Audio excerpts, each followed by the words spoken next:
Hey, this is Morty back with another video. Today I wanted to go over a 1 to 10 speed run for Ogre and my recommendations.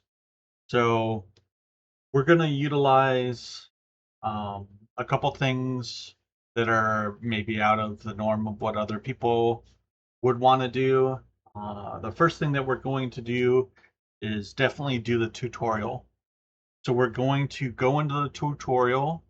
Um, we're going to give Doug our first note, and then we're going to go into the little building with Dougina and get the box to deliver to the other Doug. Once we give that box to the other Doug in the cave, you're going to get your first set of boots. You're going to equip those and click them right away. And then what I recommend is dragging them to um, a couple slots that you have bound to your movement keys.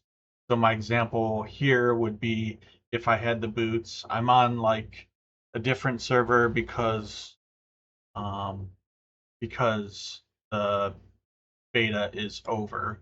So you would drag your boots to these two slots, and then you would bind these to your movement keys. What I usually do is have them bound to my turn left and turn right. So every time I'm turning, it's going to be casting those boots.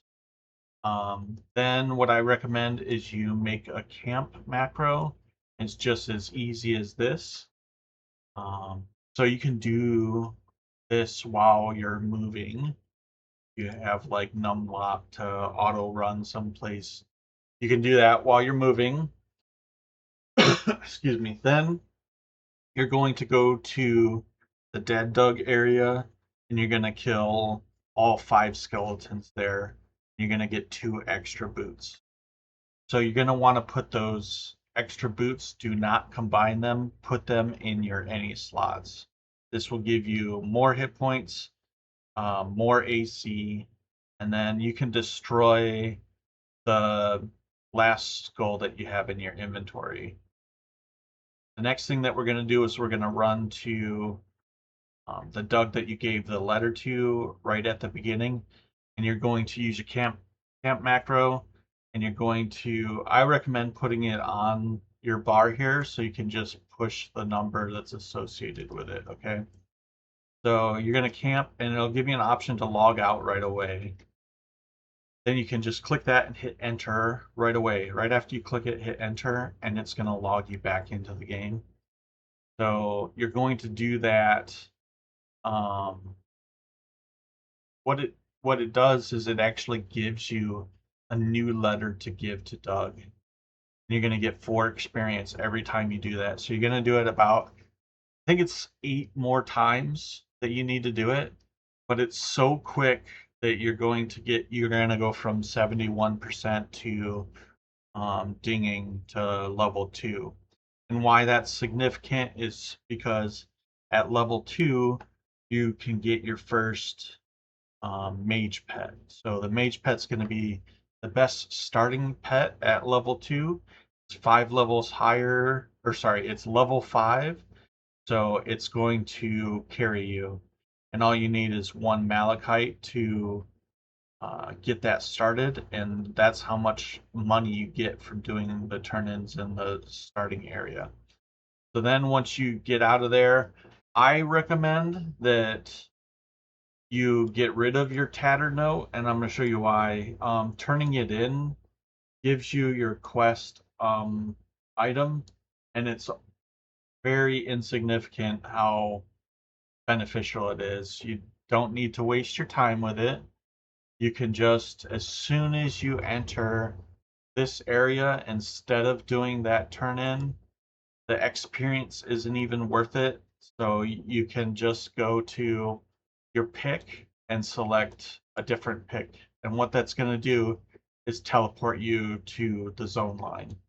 So you don't have to make this whole run all the way out.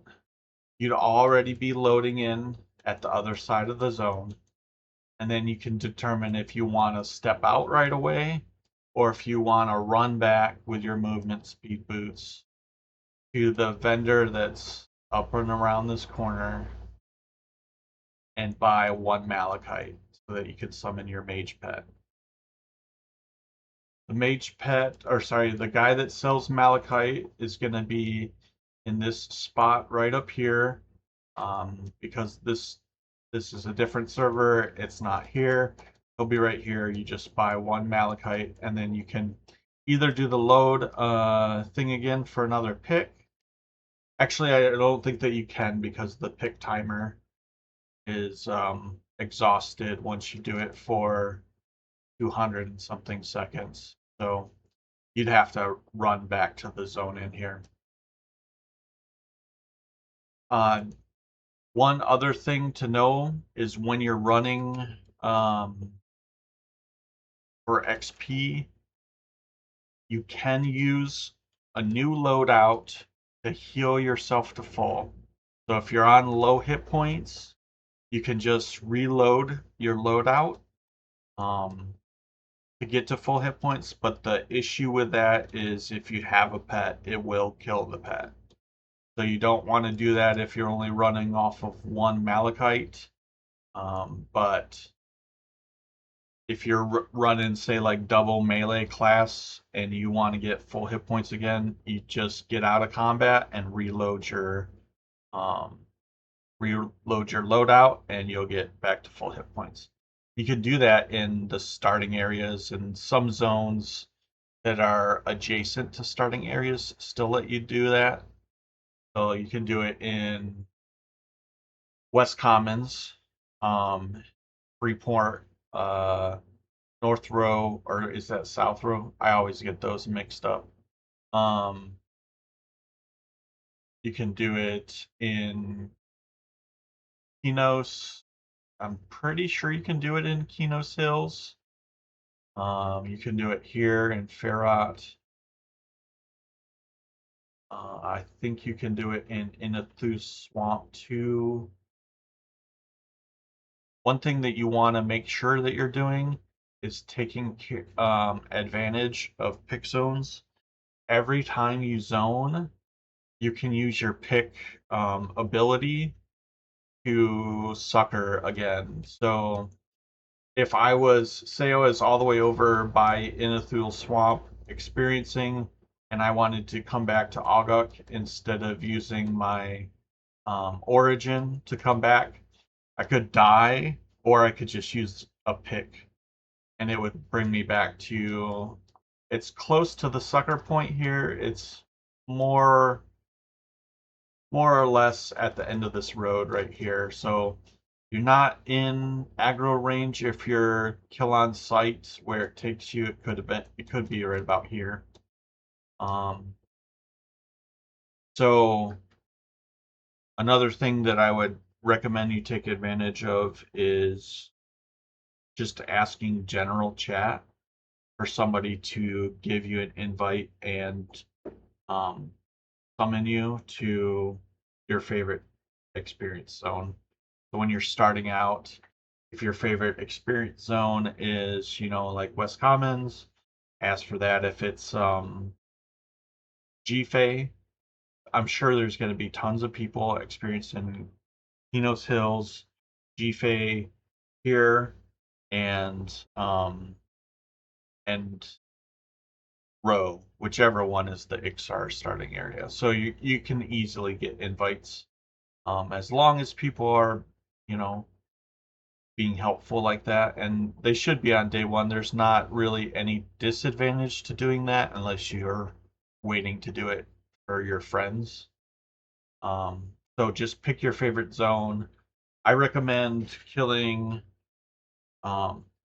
concentrating on killing skeletons because they have cloth gear, they can have weapons, and bone chips. Those are three vital things for leveling early, because as soon as you hit level 4, you can do a swap to Necromancer and you get the new version of the Necromancer pet at level 4.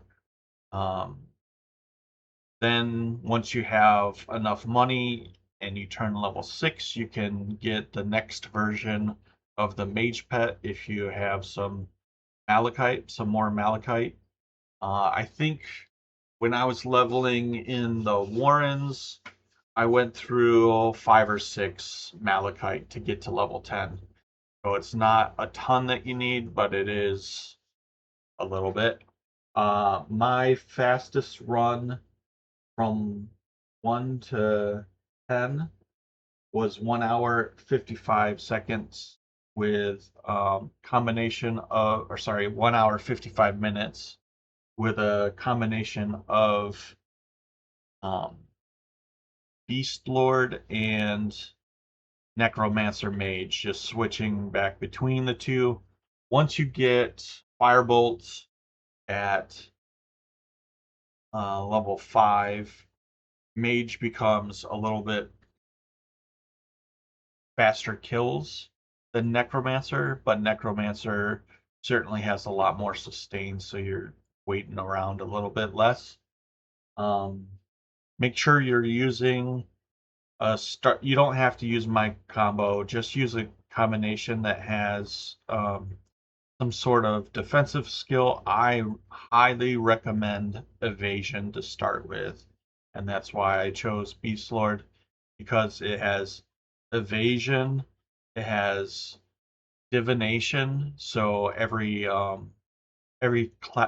cast of a non healing spell is going to heal me for the amount of mana that I spend.